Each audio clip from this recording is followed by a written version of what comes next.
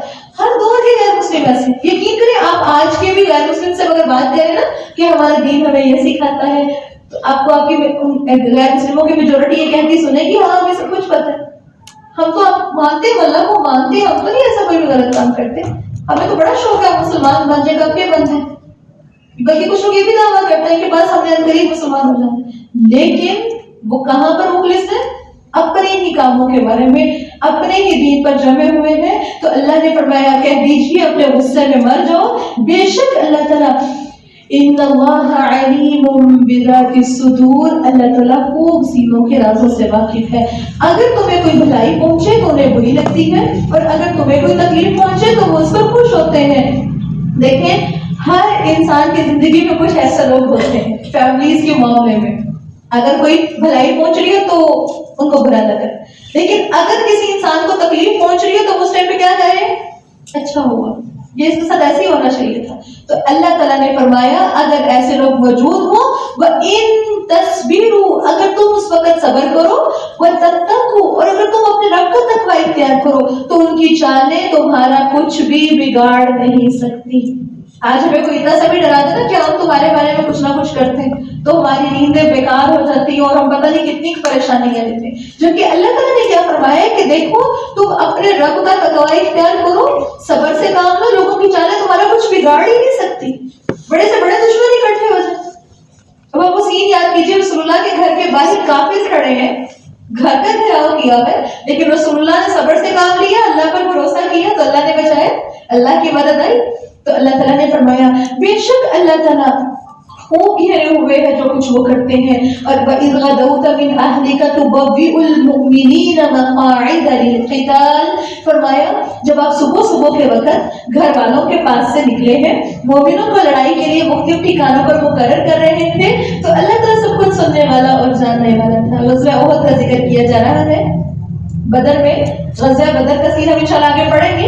غزوہ بدر میں چونکہ مسلمانوں کو بہت بڑی شکست ہوئی, کافروں کو بہت بڑی شکست ہوئی تھی, تو مسلمانوں سے بدلہ لینے کے لیے بہت تیار تھے. تو انہوں نے ایک اپنا بڑا لشکر تیار کیا تھا, ایک بڑا لشکر تیار کیا, اور وہ مسلمانوں سے جنگ کے لیے جب نکل کر آئے ہیں تو رسول اللہ صلی اللہ علیہ وسلم اپنے ساتھ 1000 لوگوں کی فوج لے کر نکلے تھے کافروں سے جنگ کرنے کے لیے.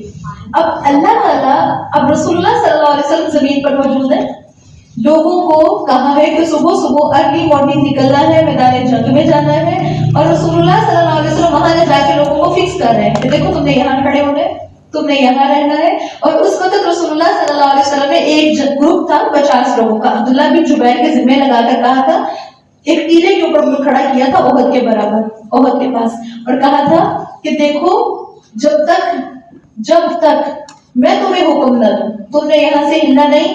اگر تم دیکھو کہ پرندے ہمارے جسموں کو نوچ رہے ہیں نا, ہم گرے پڑے, پرندے آگے ہمارے جسم نوچ رہے ہیں, پھر بھی تم نے یہ جگہ نہیں چھوڑنی, تم نے اس ٹیلے سے نہیں ہلنا. عبداللہ بن جبیر کے ساتھ ان کو 50 لوگوں کا ایک گروپ دیا گیا اور کہا اس جگہ سے ہلنا ہے, یہاں تک کہ میں تمہیں پیغام بھیجوں کہ تم نیچے آ جاؤ. اب رسول اللہ صلی اللہ علیہ وسلم نے بڑی سختی سے ان کو حکم دیے تھے. اور پھر جب انہوں نے دیکھا کہ رسول اللہ صلی اللہ علیہ وسلم کا دان, یعنی انہوں نے دیکھا کہ اچھا جنگ مل ہو گئی, بس سب کچھ ٹھیک ہو گیا, تو انہوں نے رسول اللہ صلی اللہ علیہ وسلم کی اتنی نافرمانی کی تھی کہ اللہ کے حکم کا انتظار, اللہ کے نبی کے حکم کا انتظار نہیں کیا تھا. اپنی آنکھوں سے سب کچھ دیکھا کہ معاملہ ختم ہو گیا, اور جب یہ نیچے آئے تو پھر وہ جو ایک نافرمانی کی وجہ سے جو معاملہ خراب ہوا, اس میں رسول اللہ صلی اللہ علیہ وسلم کا دان مبارک بھی شہید ہوا تھا, سر اور پیشانی پر بھی زخم آئے تھے, میدان جنگ دوبارہ سے میدان جنگ بن گیا تھا. تو اصل میں رک کے سوچنے کی ضرورت ہے, ہم اپنے رسول صلی اللہ علیہ وسلم کی کتنی جگہوں پہ کتنی نافرمانیاں کرتے ہیں. ہم بھی گویا ایسے ہی نقصان اٹھاتے ہیں.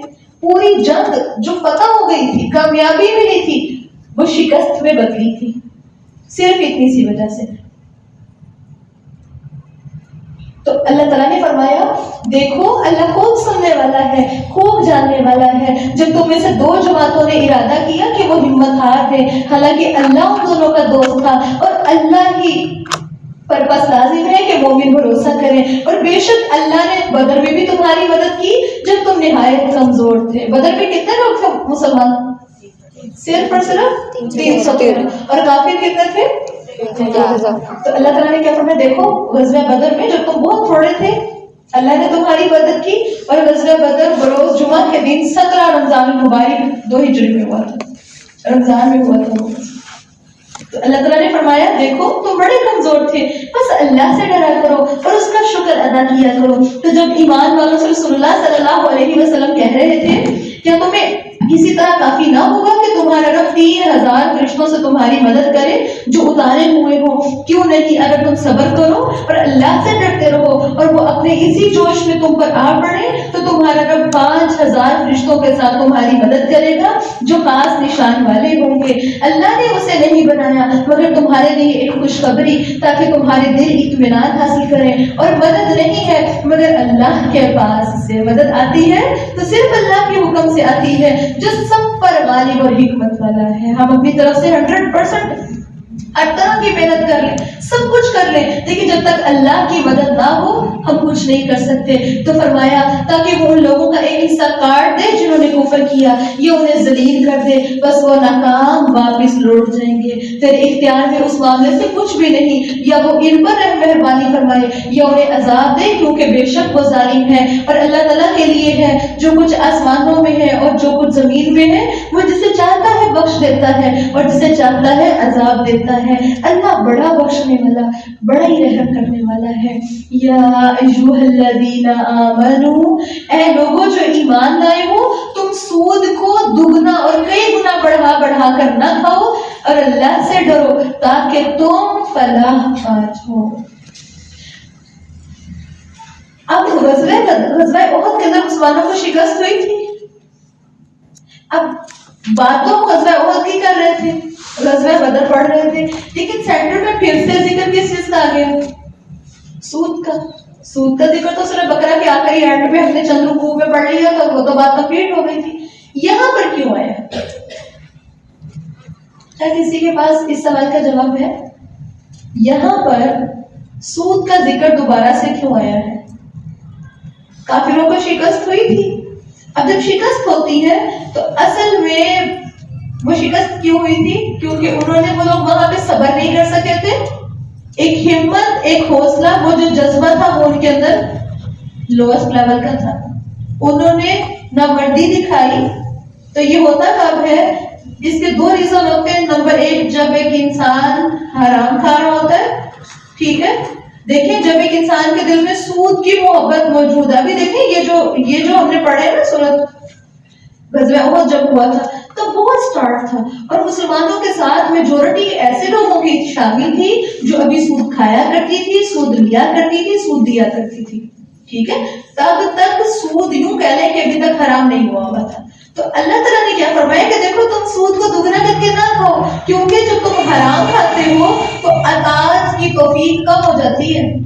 اطاعت کی توفیق کم ہو جاتی ہے جب ہم حرام کھاتے ہیں. اور یہ ہمیشہ ہوتا ہے، ایسے ہر کسی کے ساتھ ہوتا ہے. جب ہم حرام کھاتے ہیں، کسی کا حق کھاتے ہیں یا پھر حلال اور طیب نہیں کھاتے، تب بھی اطاعت کی توفیق کم ہوتی ہے. اب سب سمجھتے ہیں، آپ بازار کے 2-4 چکر لگائے، چونکہ نافرمانی ہوتی ہے تو نافرمانی سے اطاعت کی توفیق کم ہو جاتی. نماز ویسے نہیں پڑھی جاتی، پوری نہیں پڑھی جاتی، اچھی نہیں پڑھی جاتی. بازار کے 2 چکر لگائے ہیں، آپ سے تراویح نہیں پڑھی جائے گی. تو ہم کہتے ہیں، ہم اسے سمجھتے ہیں ہم تھک گئے. وہ اصل میں ہم تھکتے نہیں ہیں، وہ اصل میں ہم گناہ کر کے آتے ہیں نا.